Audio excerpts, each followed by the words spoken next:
Oi, pessoal, meu nome é Koichi Araki, eu estou coordenador do CISNA no USP e hoje temos o prazer de receber o professor Caetano Miranda, o professor pesquisador principal do grupo SAMPA, né, do Instituto de Física da USP.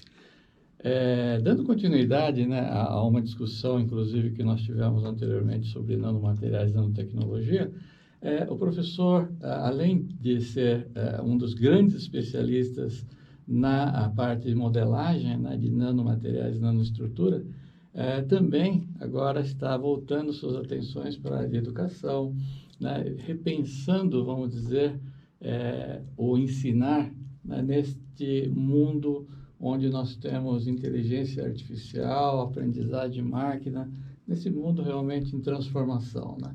Em ebulição, eu diria, inclusive, né? Realmente é uma situação que há 10, 20 anos atrás, eu acho que nós não imaginaríamos que fosse chegar tão rapidamente e fosse impactar de uma maneira tão expressiva, né? Todos os aspectos da sociedade, mas principalmente acho que a questão da educação. Isso. Né? Realmente eu acho que é um aspecto que sofre aí um impacto muito grande, né?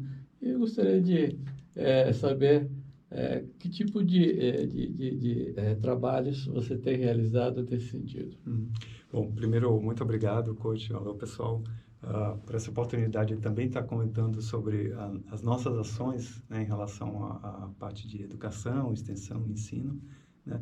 Eu acho que eu posso talvez colocar um pouco dentro de um contexto mais histórico de como a gente acabou caindo nessa frente e como estamos incorporando algumas estratégias, né, para poder estar trazendo um pouco mais de informação quanto às pesquisas que nós realizamos no grupo, né? Uhum. Bom, então, acho que um aspecto fundamental que estava ligado a uma discussão que tivemos anteriormente, que é de metodologias dessa parte de modelagem, né? Então, recentemente, houve um avanço significativo sobre dois aspectos. Acho que que seria os custos dos dispositivos eletrônicos, eles acabaram diminuindo bastante, né?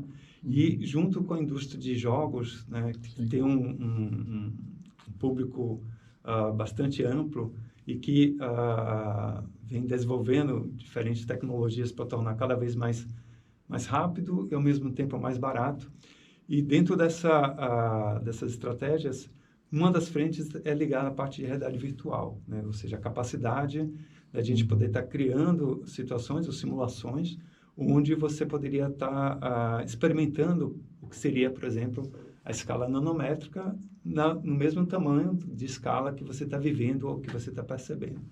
Isso faz com que o usuário ou quem estiver participando dessa experimentação imersiva, ele possa se comportar como átomos e moléculas e, desse modo, você criar uma intuição física sobre uma situação que é muito fora do nosso cotidiano, né? Então, um primeiro aspecto foi a gente incorporar algumas dessas tecnologias ligadas à parte de realidade virtual, que também podem ser utilizadas para o design de materiais, né? Fazer uma conexão direta com a parte de modelagem, e que, na sequência, em algumas experimentações, a gente levou isso para o público, né? O público externo, e a resposta foi muito positiva, ou seja, as pessoas acabaram, por conta dessa experiência imersiva, que você é levado a estar experimentando, né, situações que são muito fora do nosso cotidiano, isso acaba despertando a curiosidade do público em conhecer um pouco mais, e, ao mesmo tempo, contextualiza, né, problemas como a gente havia comentado, sobre questões ligadas à catálise, transformação do CO2 em outros produtos, ou mineralização de CO2. Então, fica muito mais interessante para o público conhecer esses fenômenos, né? E aí, nesse sentido, ao longo dessa experimentação, foi por conta de uma necessidade até do próprio processo, né? Quando você está nesse processo de experimentação na realidade virtual, eu posso segurar, pegar um átomo, mudar a identidade dele. Isso, em princípio, estaria disparando um cálculo, mas esse cálculo ele tem que acontecer de tal modo que eu, como usuário, nem perceba que isso foi realizado. Sim. E, para isso, né, é necessário estar incluindo outras tecnologias que não só os cálculos que a gente usualmente faria, né? Que o tempo desses cálculos são muito mais lentos do que, de fato, a experimentação em si. E dessa forma, a gente consegue acoplar, por exemplo, técnicas de aprendizagem de máquina para poder acelerar, né, essa experiência. E aí, a gente acaba levando o participante a se comportar como um designer mesmo, então ele consegue estar modificando o sistema, experimentando o que é que acontece no sistema, de tal modo que você criar uma intuição física sobre uma situação que é muito fora da realidade, ou fora do cotidiano, né, das pessoas. Com certeza, acho que fora da realidade da maioria absoluta. Absoluta não, mas realmente dá 99,9%. E aí tem outros dois aspectos que a gente traz para a parte, principalmente de ensino, né? Que o fato de você estar trazendo uma ferramenta que permita que o participante, o aluno, ou a pessoa curiosa, interessada, ela possa estar experimentando, né, como se fosse no dia a dia dela, numa escala que ela vive, né, esse tipo de fenômeno, isso acaba se tornando um aprendizado muito mais intuitivo, interessante, instigante, né? E a gente vem acoplando a essas experiências outros dois aspectos. Acho que o primeiro está ligado a estar explorando, né, ou podendo estimular outros sentidos que não só a visão, quando você usa a realidade virtual.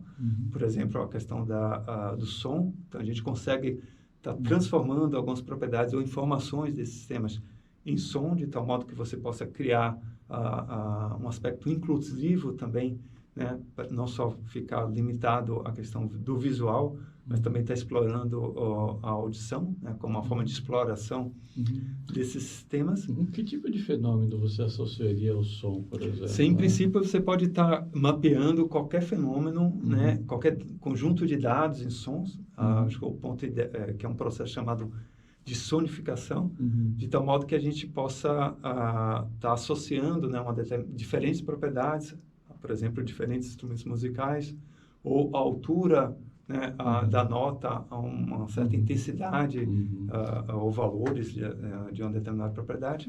E a grande vantagem aqui do som é que, diferente do visual, você pode agregar outras camadas de informação sem que isso se torne, fique poluído, né, no sentido de, se eu associar, por exemplo, temperatura ao violino, né, a pressão ao piano, a concentração de determinado componente, né, ao saxofone. Então, eu consigo escolher qual canal que eu vou seguir e, dessa forma, ter uma experimentação global dessas várias propriedades sendo alteradas ao longo do tempo, e você poder estar associando, né, com som. E, ao mesmo tempo, aí vem um outro aspecto que eu acho que é importante nessas explorações do ensino, que é você estar agregando também alguns aspectos artísticos, né? Então, com esse mesmo material, a gente pode usar, pode ser uma fonte para produção artística, seja de música ou de outras experimentações, né, conforme for o interesse das pessoas. E aí acho que tem um lado de poder estar integrando, né, essas tecnologias digitais que podem ajudar a estar contextualizando alguns fenômenos, né, e tornando intuitivamente mais interessante.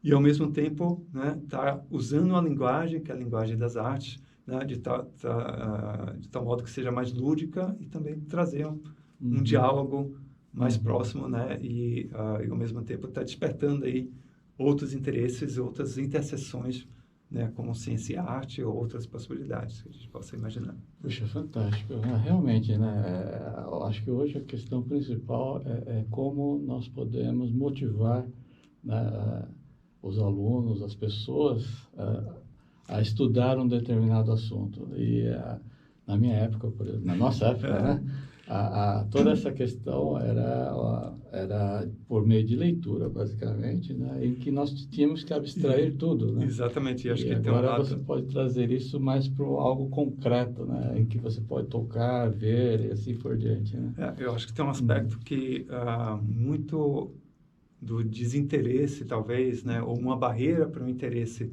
das ciências físicas, da química, física, né? E da ciência de forma geral, é que a gente usa a linguagem matemática como nossa forma de estar se comunicando.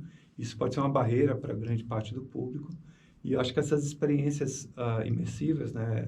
Ou essas possibilidades de explorações, elas acabam quebrando, né, essa barreira, de tal modo a pessoa, de fato, se sentir curiosa, né, e poder estar, talvez, se interessando mais, ou seja, instigada, né, a aprender um pouco mais, e, obviamente, no segundo momento, a gente poder formalizar, né, dentro da linguagem matemática, né, mas acho que esse primeiro olhar, nessa primeira experimentação, ela acaba sendo mais lúdica e que, de fato, pode ser bem interessante. Não, sem dúvida. Eu também acho que essa maneira, né, de se aprender facilita a captação dos conceitos também, Exato. né?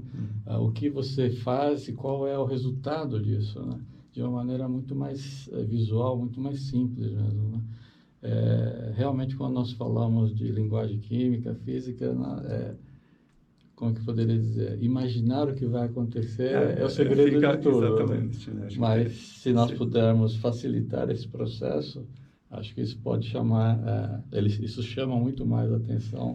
E eu acho que também tem um poder que é você estar promovendo criatividade, no sentido de você tá exatamente numa interface, interseção entre vários aspectos, não só a questão da ciência, mas também das artes, e que pode emergir aí coisas que a gente não imagina, né? Então, acho que tem Você está potencial. criando, na realidade, um metaverso da físico-química, é isso? Como se fosse... Talvez a gente já viva nesse metaverso, né? Então, se você for pensar do ponto de vista mais filosófico, né? Mas, ao mesmo tempo, tem esse lado de você poder estar, de fato, despertando, né, o interesse, a curiosidade do público geral. Né? Normalmente não... Sim, sim. Isso é absolutamente fantástico. Agora, só uma pergunta, um detalhe, né? Esses cálculos que você faz no movimento, no momento da interação, né, virtual, em termos de qualidade dos resultados, né? Ele se aproxima muito, obviamente, do resultado de um cálculo mais explícito, mais, vamos dizer, mais elaborado, né? Então, todas as propriedades que são vistas, na realidade, refletem, de fato, os sistemas reais, vamos dizer assim, certo? Bom, então, aqui eu acho que vem, de novo, um aspecto da modelagem em particular, principalmente quando você faz esse acoplamento entre o chamado cálculo de primeiros princípios ou simulações atomísticas, junto com essas técnicas de aprendizado de máquina, né? Então, o que a gente faz na prática é criar modelos que, de alguma forma, podem capturar, né, os aspectos mais fundamentais que você teria no nível de um cálculo de primeiros princípios, a partir de mecânica quântica, por exemplo, sem necessariamente fazer esses cálculos. Até onde isso é rigoroso ou não, né? Dentro do próprio processo da modelagem via aprendizagem de máquina, a gente tem maneiras de poder estar verificando quão bom são esses modelos, né?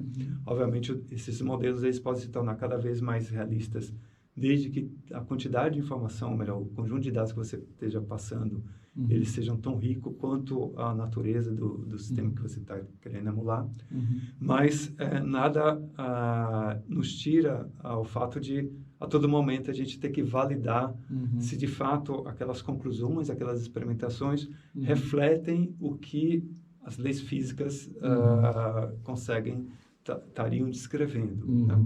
E aí eu acho que tem dois aspectos aqui importantes, né? O primeiro que seria esse cuidado, né, de poder estar verificando após a modelagem via aprendizado de máquina se de fato o resultado em si ela corresponde ao que a gente o que as teorias mais fundamentais estariam descrevendo, mas, ao mesmo tempo, tem um aspecto importante que é a questão tanto da triagem quanto acelerar, né, essas explorações, né? E aí eu acho que vem algumas questões filosóficas aqui interessantes. A primeira é que, será que a gente consegue ensinar a física ou a química para as máquinas, né? E a outra, porque é esse processo que, de fato, a gente está querendo fazendo, né? E o outro aspecto é a volta.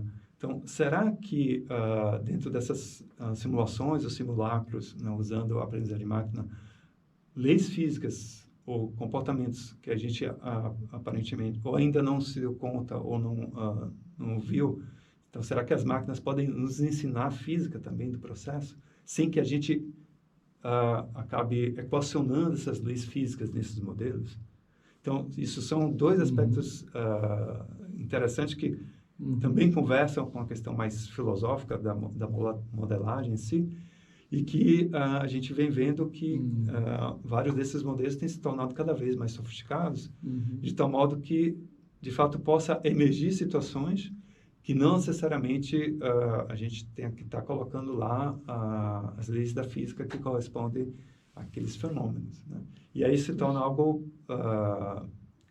aí vem um passo de estar caminhando junto com essa modelagem, de tal modo estar, primeiro, né, aberto a essas proposições, e, segundo, né, ter esse olhar de validação que, de fato, bom, se isso é verdade, o que é que está por trás em termos das leis físicas, né? O que é que está por trás em termos da discussão mais fundamental na natureza que a gente teria. Puxa vida, que eu acho que tem uma triangulação que isso vai permear vários aspectos, não só do ponto de vista do uso desses métodos nas ciências, né? Mas também como esses métodos estão sendo incorporados no nosso dia a dia, sem que a gente perceba, e que, de fato, a gente já vem experimentando muito dessas... Acho que, assim, muito interessante mesmo essa visão. Eu nunca tinha pensado dessa maneira, né? Mas depois que você mencionou essas coisas, né? A impressão que eu tenho é que nós acabamos fazendo exatamente isso que você falou. Isso. Né? Mas é meio estranho, né? Pensar que é possível a máquina resolver o problema sem ter os algoritmos exatos correspondentes. Mas se lembra, por exemplo, na história da ciência, a gente tem casos emblemáticos, como é o caso do modelo ptolomaico. Ele descrevia as posições, né, dos planetas no céu, mas não necessariamente a lei que explicava, né, era a correta, né? Sim. Então, eu acho que aí tem um aspecto que a gente precisa balancear e estar sempre se questionando, né? Acho que aí vem um lado da ciência em si, né? Desse lado não só de curiosidade, mas também de estar questionando esses resultados, no sentido que eu posso estar descrevendo o que a gente tem, mas será que corresponde ao que a gente tem de fato na realidade? Aí, às vezes você pode falar, bom, então para que serve todo esse exercício em termos de aprendizagem de máquina? Eu acho que tem um lado de poder estar acelerando de fato, né? Isso, em vários casos, temos vários exemplos nessa direção, e que nada, de fato, permita que a gente possa caminhar de uma forma acoplando ambas as situações, que bom, eu tenho essas várias possibilidades, agora eu posso dar um passo para trás e estar tentando entender o que é que está por trás, né? Quais fenômenos, quais as leis, de fato, estão regendo aquelas situações. Tá. Na verdade, o que você está falando é que a aprendizagem de máquina, etc., vão criar os modelos, né? Isso. Então, você tem modelos a partir dos dados que você entrar incluir como entrada, né? Sim. Poxa vida, né?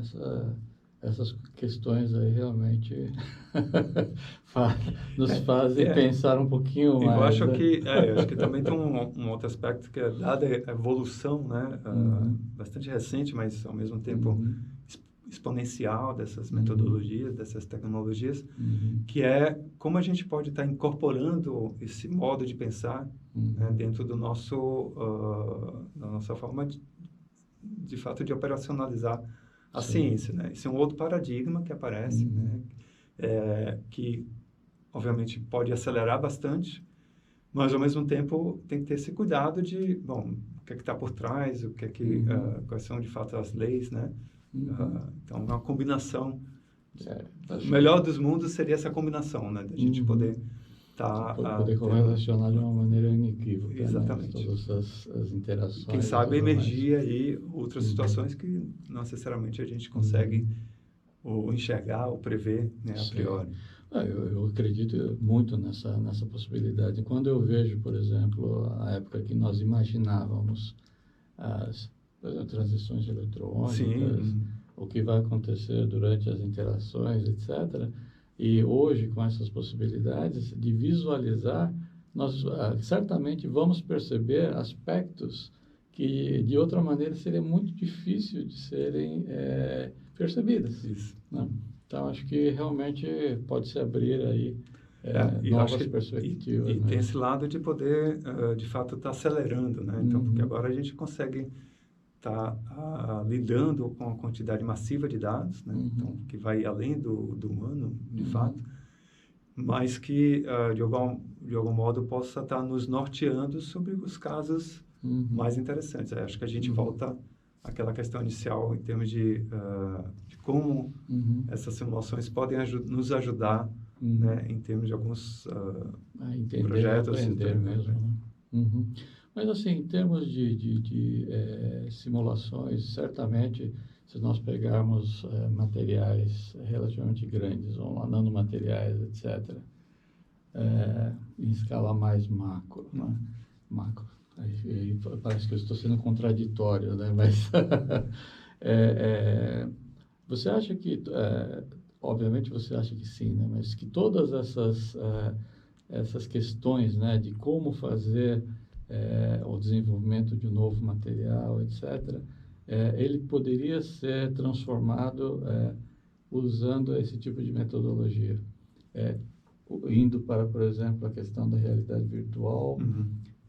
E aí, o que eu assim, ficaria em dúvida, né, de fato, qual seria o papel do pesquisador, vamos dizer assim, ou do profissional, né, considerando todas as facilidades trazidas, né, por essas novas ferramentas, inclusive agora com a emergência de inteligências artificiais realmente que são capazes de lidar com praticamente todos os dados existentes aí no planeta hoje e daqui para frente, né? E capaz de, inclusive, fazer correlações, né? E verificar tendências, né? Como que ficaria o profissional, né? Os nossos alunos, né? Os pesquisadores já consolidados, né? Perante esse novo cenário? Tá. Você tem uma acho ideia? Que essa é uma pergunta bem interessante, né? E, ao mesmo tempo, instigante. Eu talvez possa quebrar essa pergunta em vários aspectos, né? Acho que o primeiro aspecto que a gente tem que lembrar que é a questão da criatividade. Né? Então, isso é algo que, dado um determinado problema, né?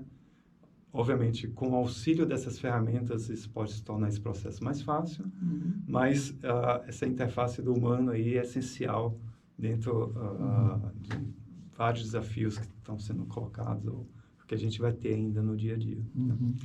Um segundo aspecto que eu acho que tem um lado de novo, né? Acho que várias dessas contribuições, como você bem colocou, são modelos, né? Onde esse conjunto é necessário estar incluindo esses dados de entrada, então ainda tem muito exercício nessa direção. E, dada um resultado, uma saída desse modelo, essa pergunta, se de fato faz parte da realidade ou está dentro do contexto que descreve de fato como a natureza se comporta, isso ainda é um aspecto bastante fundamental que o profissional, o cientista, né, um engenheiro, não vai ser uma máquina que vai estar resolvendo essa situação. Né? Então, acho que entra como uma ferramenta que pode nos auxiliar, como foi, se você considerar vários pontos em termos de instrumentação ou de facilidades em termos de modelagem ou criar modelos ou da própria linguagem matemática que auxilia nessa descrição, mas ainda assim o questionamento mais fundamental, ainda está dentro do humano, né? Então, acho que foi uma discussão que a gente teve em algum momento, né?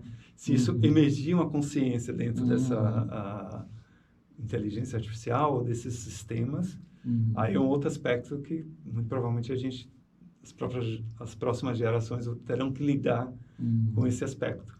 Mas aí nada ainda tira o protagonismo, né, do profissional em termos das escolhas e também das questões, né, porque grande parte do papel na ciência estão mais nas perguntas do que nas respostas em si. Né? Isso é verdade. E aí acho que tem o exercício do se perguntar, da curiosidade, é algo que ainda temos um protagonismo fundamental nesse aspecto. Dúvida, né? Sem dúvida. E se nós considerarmos que a máquina não é capaz de criar algo novo, as respostas que ele dá é olhando para o passado. Exatamente. E não olhando para o futuro, né? E possa ser que demandas emergentes no futuro e que a gente ainda não tenha dados suficientes para estar, de fato, descrevendo ou auxiliando nessa direção. Então, acho que sempre existirá esse papel, né? Assim protagonista. Eu acho que um ponto, obviamente, algumas situações que talvez hoje a gente entenda mais como incremental ou como algo que seja reprodutível, essas ferramentas vão auxiliar no sentido de acelerar, de fato. Mas o aspecto mais no sentido de protagonismo, de se colocar a pergunta, né, e se perguntar também em relação àquela resposta, se ela faz sentido ou não, é algo que... Puxa, depois dessa discussão, né, eu acho que se coloca agora a seguinte questão, né? Vamos pegar o GPT, né? O GPT-4 diz que tinha, 2 trilhões, qualquer coisa assim, eu até perdi os números aí, né? Mas era algo absurdo de informações, né? Mas tem agora o GPT-5, né? E aí agora tem GPT-4U, GPT-4All, tem várias possibilidades, né? E não somente isso, né? O que nós estamos vendo é aquilo que já está consolidado, né? Mas, obviamente, essa área está em franco desenvolvimento e em desenvolvimento em velocidade exponencial, já que ele mesmo pode ajudar a desenvolver parte dele. Sim. Tanto é que, recentemente, acho que foi a Samsung que publicou, né? Notícia dizendo que usou o GPT para melhorar os algoritmos do software deles. Então, fica uma situação em que a própria tecnologia, sempre, né? Ele acaba alavancando o desenvolvimento da própria tecnologia e de outras tecnologias, né? Como é que você vê essa situação, né? Quando nós falamos do papel das pessoas? Que hoje, se nós olharmos, né, uma boa parte daquilo que é feito, assim, considerado trabalho, é basicamente algo muito consolidado, algo repetitivo, né? E tem muito pouco espaço para trabalhos realmente criativos, né? Como é que se ficaria essa questão, será no futuro, né? É só uma... Claro, é uma reflexão interessante, mas se a gente for olhar, de novo, acho que dentro do aspecto da história, né, da história da ciência, mesmo com a Revolução Industrial, sempre tem novas tecnologias que as pessoas vão, talvez tenham a mesma admiração e ao mesmo tempo a preocupação, como a gente tem hoje em relação ao ChatGPT, que se teve quando apareceu, por exemplo, as calculadoras digitais, ou quando se apareceu máquinas, né, que você estava, no caso da Revolução Industrial, que você conseguia reproduzir muito mais rapidamente a produção de roupas e coisas do tipo. Sim. Então, acho que talvez a situação aqui é que a gente está lidando com uma velocidade em termos de desenvolvimento, que ela está superior à nossa própria capacidade de absorver essa tecnologia. Né? Então, eu entendo que aqui é uma tecnologia que veio, vai ficar, né? Acho que o problema é a gente precisa aprender a lidar com ela. Com certeza. E, ao mesmo tempo, né, que as pessoas fazem a propaganda que muito dessas tecnologias podem dizimar vários empregos do jeito que a gente conhece hoje em dia, ela também pode aparecer outras oportunidades que talvez a gente não esteja vendo, né, em termos de necessidades até para o próprio uso dela. Né?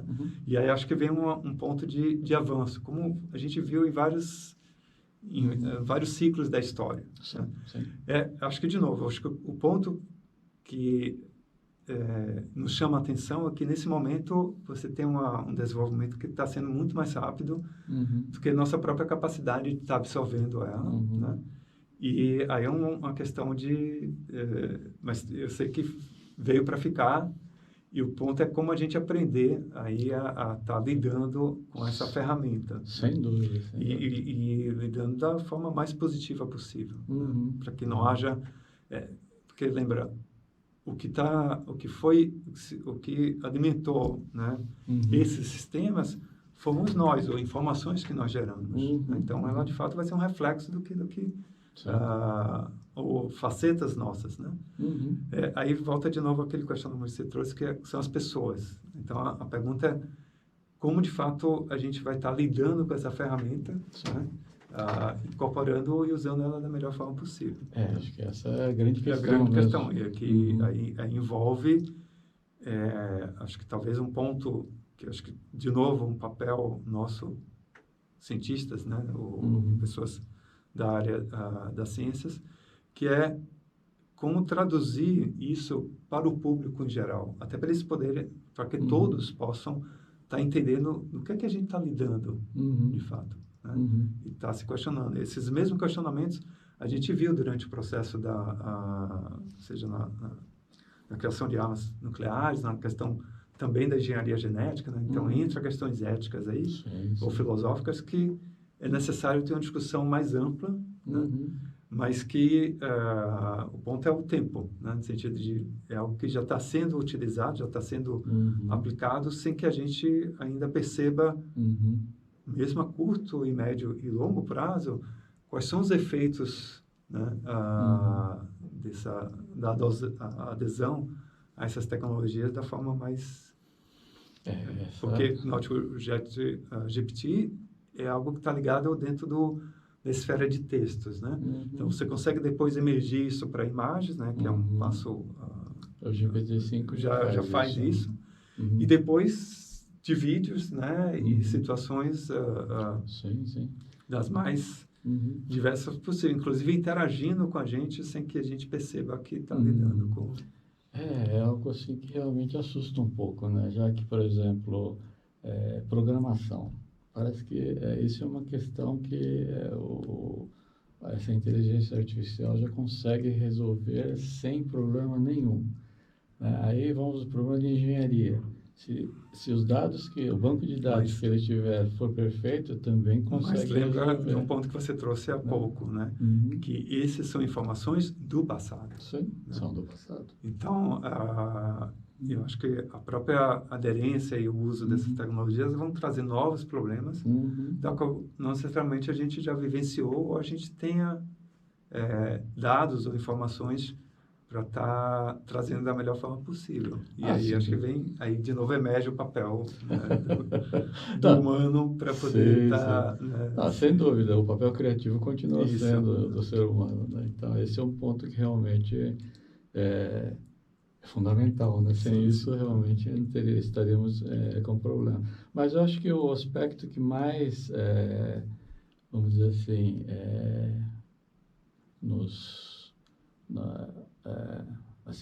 que nos espanta, vamos dizer assim, é o fato da máquina já ser capaz de fazer coisas que aparentemente já tem alguma coisa de humano.